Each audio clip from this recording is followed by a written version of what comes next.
Hello, I'm Jeff Hullinger inside the Atlanta History Center. Few things stir the passions of Georgians more than high school and college football. In this show, we take a look at two players who were local high school standouts, UGA stars, and played in the ultimate NFL game. Both would also find a new passion to energize them after their playing days were over. First on our roster, Fran Tarkenton. This Hall of Fame quarterback spent 18 seasons in the National Football League, frustrating defensive linemen and dazzling fans with his elusive scrambling. He's a Hall of Famer. I really love playing. I love everything about it. The prototype for the modern dual-threat NFL quarterback, nicknamed the Scrambler. I didn't know I was a scrambler, but I did run in high school and I ran in college, and I didn't recognize that I was any different from anybody else, but I was. In pro football, they let me know I'm different, and it's not good, and you'll never make it. A popular broadcaster. I did Monday Night Football with Howard Cosell and Frank Gifford and Don Meredith, and da-da-da-da-da. I love my life. I've lived it to the fullest. And an entrepreneurial force in business. I want to go out and build things business-wise that make people better. And in doing that, you're going to get knocked down a lot. Nothing's easy about business, and nothing's easy about life. We get knocked down. When we think we got it figured out, bam! We all know that, don't we? That doesn't defeat me, it energizes me.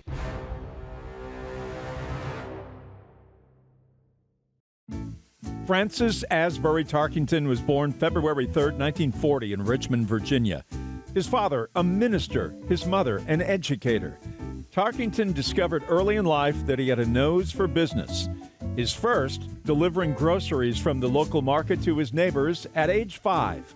At 7, his first paper route. I flunked kindergarten because I really had no interest in school, none. I had a paper route in Washington, D.C. when I was 7 years old. 7 years old, but I wasn't too young, and all those experiences make me grow. In 1950, the family moved to Athens, Georgia. There, Tarkenton's athletic prowess, his abilities began to develop. And what saved me there, I found the YMCA, and Coburn Kelly was the guy that built the Athens YMCA. It was unique. I spent all my times at school, I'm at the YMCA. And I'm playing football, basketball, baseball. Your family was sports, their view of that. My father was a preacher. He was an educator. My mother was a preacher and an educator. They didn't know whether the football, baseball, or basketball was stuffed or was real. They had no interest, no understanding of that, none whatsoever. And I played in the streets of Washington, D.C., and I played all those three sports at Merrick's Boys Club when I was 7 and 8 and 9. Then I played Little League Baseball. I was 12 years old. I'm in Athens, and I'm bigger than everybody else. I was a pitcher, and I was 12-0 with 9 no-hitters. And I was just bigger and stronger, but my coach was Jim Whatley. He was a baseball coach for the Georgia Bulldogs, offensive line coach for the Bulldogs, and his wife was my 7th grade teacher, and she's the one that got me there. While attending Athens High School, the multi-sport athlete led the football team to the state championship, beating Valdosta High School 41-30, and was named All-State in football, basketball, and baseball. While he was courted by nearby universities, attending hometown UGA wasn't really on his mind. We won the state championship, and then I'm recruited by Auburn, Bobby Dodd at Georgia Tech. I thought I was going to go to Georgia Tech because of Bobby Dodd. They had a great program. Shug Jordan was over at Auburn, and they all recruited me. And Georgia didn't recruit me because Wally Butch was the coach, and he'd gotten 2 quarterbacks, Tommy Lewis and Charlie Britt. And so, but they didn't have a program. But I'm a home guy, and I couldn't see myself living in a dormitory in Atlanta, Georgia with Georgia Tech or in Auburn, but I was going to go to one of those places, and Big Jim Whatley, the offensive line coach and my Little League coach and the coach of the baseball team, he's about 6'4", 6'5". And he was like my other dad. Soft-spoken, he comes in, he said, I hear you're thinking about going to Georgia Tech or Auburn. I said, yeah, I am. He says, we need you more than they do. You need to stay home. And he walked out. And I thought to myself, I got to stay home. He was named All-SEC after leading the freshman team to an undefeated season. freshmen didn't play back then. And we had 3 freshman games, and we won all 3 of them. Georgia was winning nothing. We played our varsity in my freshman year with in Sanford Stadium a week before the season was going to start. We beat them 14-7, our freshman team. There's no program in Georgia then.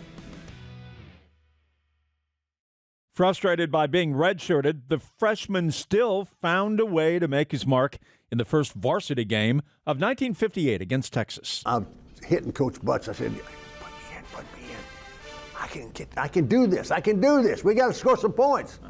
They punted to us. We fair caught on the 5-yard line. Bad deal. Charlie Britt was still he was starting that day. He was sitting on the bench. I was next to Wally Butts. I ran on the field. I put myself in. We went 95 yards. We had 21 plays. And we're down 7-0, and we're on the 4-yard line. It's 4th down. And they sent the kicker in. I waved him on. I scrambled around a little bit, hit a pass to Bill Herron, a wide receiver. We're down 7-6. You could have the 2 points for scoring rather than 1 point kicking. And so Wally Butts put in the kicker, Durwood Pennington from Albany, Georgia. And he comes in, I wave him off. I'm 18 years old. I wave him off. I call a play in the huddle because we had to call our own plays, and I was going to run around a little bit and throw another pass to get to 2. We went ahead 8-7.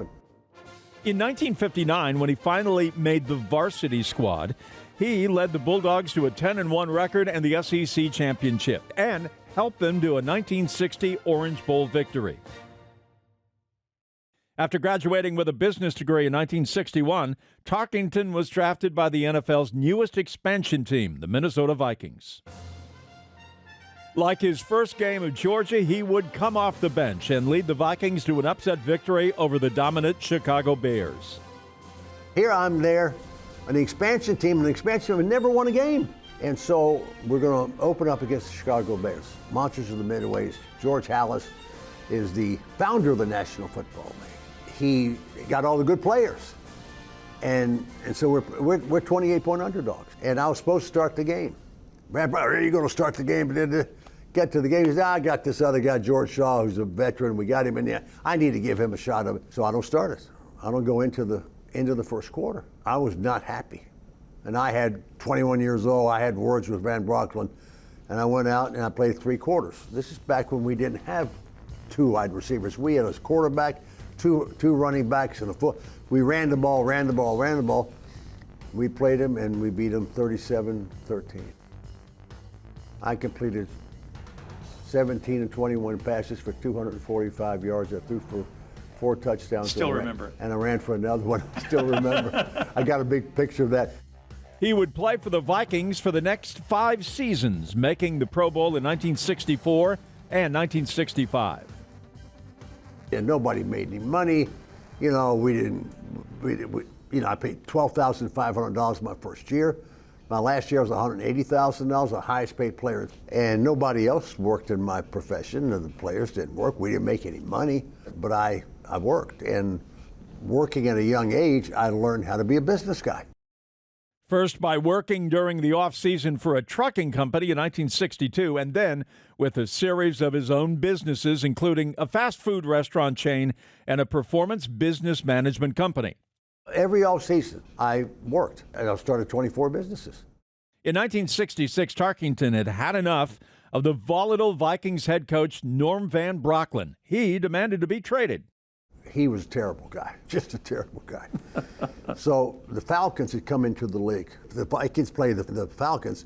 My friends and family down here in Georgia could see me play. So this is my 5th year in the league, and he didn't let me play against the Falcons because da-da-da-da-da. So I said, I can't do this. So I'd fly up to Minnesota in, I guess it was 66, and I met with Van Brocklin, and I said, I'm not going to play here for you anymore. Fran was sent to the New York Giants in 1967, where he would play for the next 5 seasons. While he would make the Pro Bowl 4 of those years and have one of his best seasons statistically in 1967, the teams in Gotham weren't very good. In 1972, he had once again found himself wanting a change. And I said, I really want a chance to win, and we can't win here. You need more players, and you can get maybe some players for me. We're not going to go anywhere here. You mean you don't want to play for the New York Giants? I said, I'd love to play for the New York Giants, but I want to have a chance to win, and we don't have it here. And you need more than just me. 3 days later, I get a call from Bud Grant.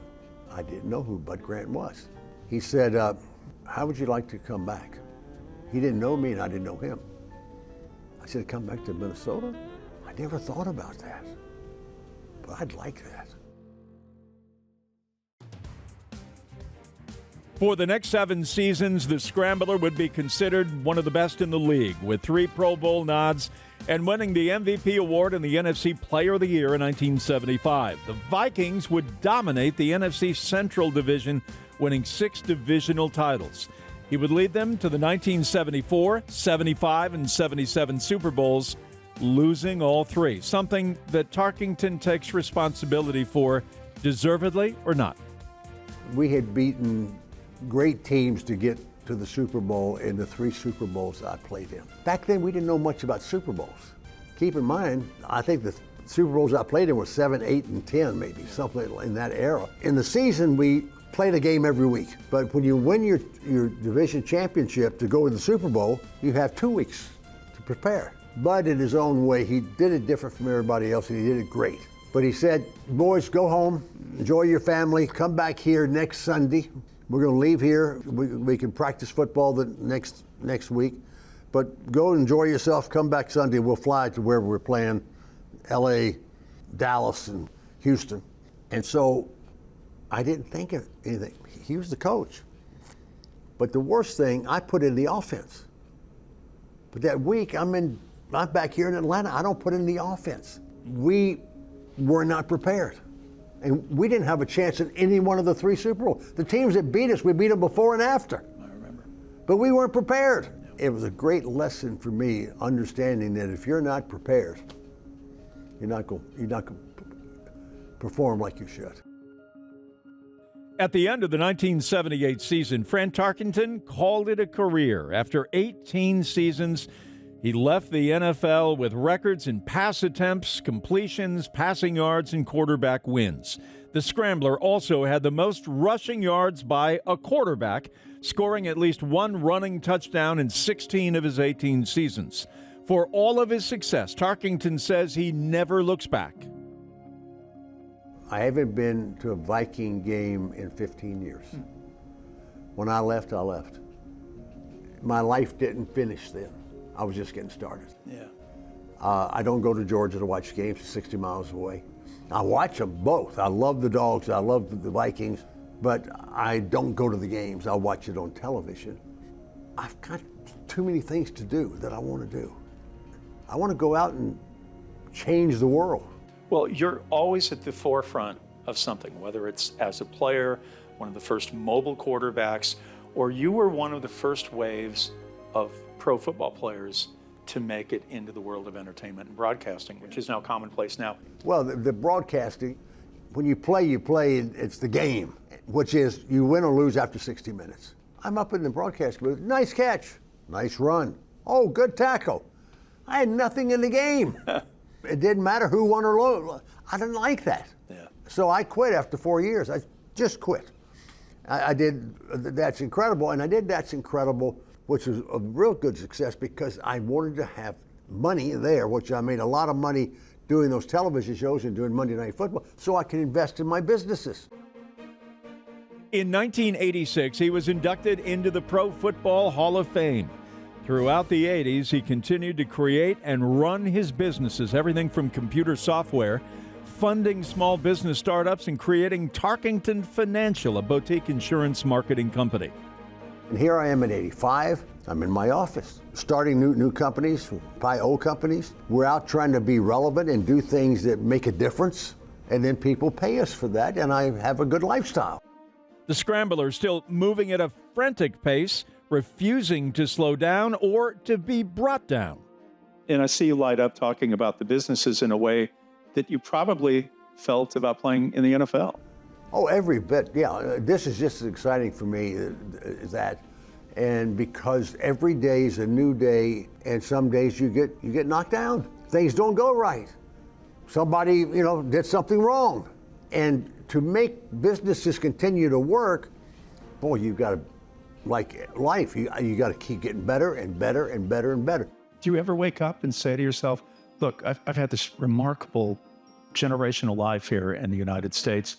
Maybe it's time for me not to do this. No, I never have do that, never do that. To build businesses and make a difference and make products or services that people actually want, I find that pretty fun.